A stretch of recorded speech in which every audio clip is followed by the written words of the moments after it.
I never felt the pressure. I mean, the only time I ever felt my ass puckering was when he was running out of golf balls at the US Open. We need this story. He's done it himself. He's got us there. Okay, give us the Pebble Beach story. Well, look, it's a long story, but I'll make it as short as I can. It's the US Open.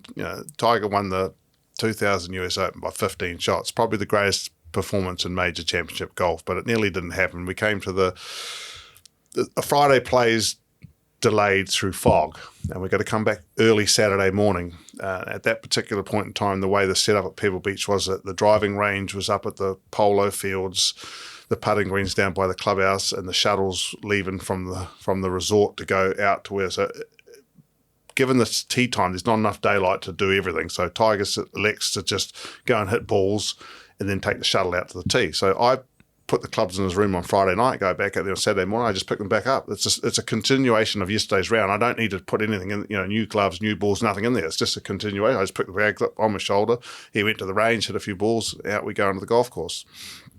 We stand on the 14th tee there to start the day. You're on the tee, 5 or 10 minutes before the siren goes to commence play, and I put my hand in the bag. It's only 3 balls. I thought, should be more than that. How many should there be? Oh, I think there should have been about 6.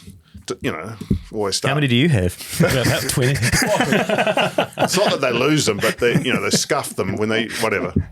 So the very first hole, the 14th hole, he hits it into the rough. Hits a great shot out of the rough onto the green. Scuffs the ball. Back then the balls were the materials that the balls were made of were a little bit softer than they are today. And when they use a wedge and impart a bit of spin on the ball, it scuffed the ball, if you like. Make a scuff on it. And he walks off the green and he chucks it to this kid. And I'm thinking, fuck, I need to go and get that ball off this kid. But, you just can't do that. That's not a great look. It's not a great look. And this kid's showing his dad. It's early in the morning. He's showing his dad. It's got Tiger on the ball. He's just chuffed this kid. I think, we only got 2 balls left here. Not a big deal. Plays 15, 16, 17, all good. And we get the 18th. Now, I'm thinking, do I say something here? But he's playing so good. I can't say anything, because it's a hole where you can hit it in the ocean or you can hit it out of bounds. It's not an easy driving hole, but he's playing good. At this particular time, he's leading the tournament by 9 shots. I can't say anything. What happens is he snipe hooks one into the ocean. One ball, give it 1 ball left, and he slams the club back on the bag. So I put the head cover back on, and I've got my hand firmly clasped. And he says, "Give us that fucking driver." No, hey, look, Tiger, maybe you're leading by 9. Just hit an iron down there. Give us that fucking driver. And now, it's the only time I felt my ass is puckering. It's like, Jesus, I'm not shaking my ass, it's fucking puckering here. You only got 1 ball left. Anyway, hits it in the fairway, and it's like, oh, thank God for that. On the 18th hole at Pebble Beach, there's a tree in the middle of the fairway.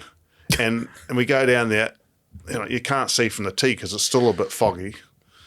Go down there, the tree's not going to impede the swing, but it's going to impede the line of the shot. And I'm thinking, I know what he's going to say here. What are you going to go? What do you think, Steve? And I'm going to say, just hit it under the tree and run it up short of the green. Somebody's going to go, no, I'm going to take a 3-wood and hit it way out over the bay and cut it over the water and bring it. Oh God.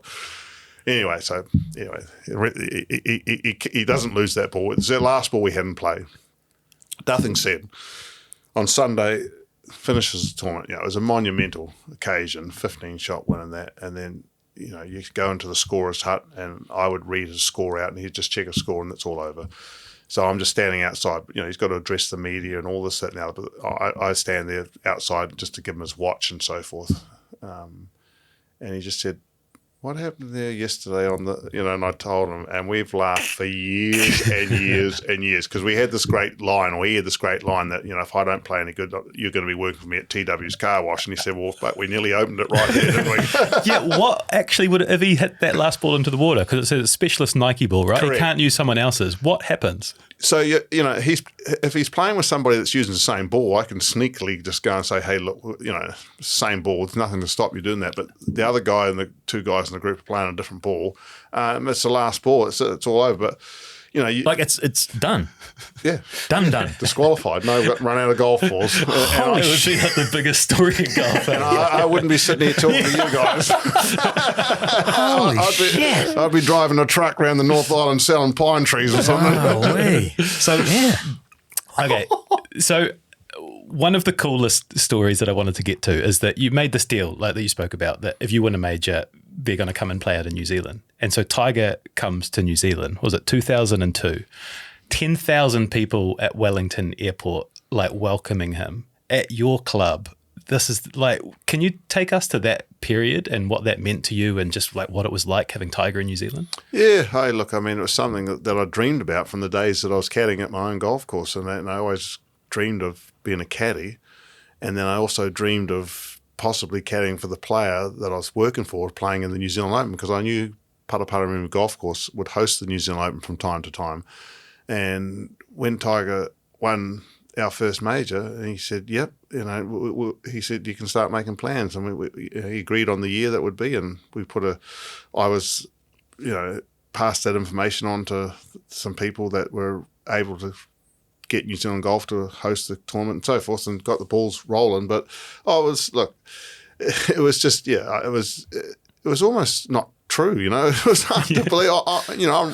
I'm running down the roads around Caddy and Paraparaumu with Tiger Woods. We're running the streets of, I've run all my life and rode my bike, and now I'm running the streets with the guy. It was just unbelievable. Look, it was really sad the way things panned out. There was obviously, a lot of controversy surrounded the event.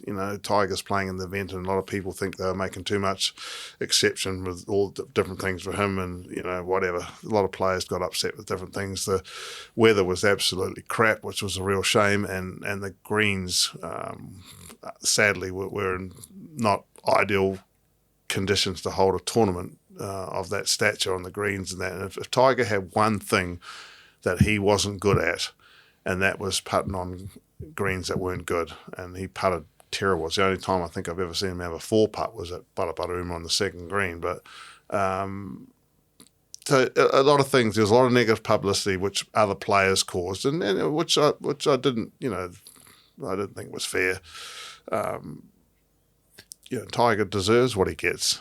He obviously got a large appearance fee, and he brought a lot of interest to golf in New Zealand. I mean, we've never had a guy like him playing golf in New Zealand, and some of the players, they were making exceptions for Tiger, like he could go into the clubhouse, one way, or not the clubhouse, into the golf course, because he always got security detail with him and so forth. But whatever, it just didn't pan out as great as I would have liked to have panned out. But just a simple fact, the moment when Tiger stood on the 10th tee on Tuesday afternoon, the first time, after landing in New Zealand and setting step on the golf course, was one of the greatest moments I'll ever remember. Yeah.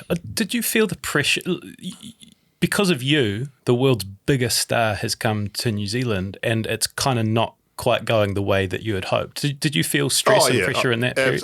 When I was reading all the comments from some of the players, and one player in particular, it was disheartening. I mean, there was always going to be these, we couldn't think of everything, and we didn't think of everything, and there was a few things we would have done differently. But I mean, just the fact that the guy's here playing in the tournament. I mean, I think some of the pros would, there's a certain element of jealousy from some pros. I get that. I know all about that kind of stuff. But hey, look. Just the simple fact that he came here, he did it. It was on a handshake, and he honoured that handshake. Pretty impressive.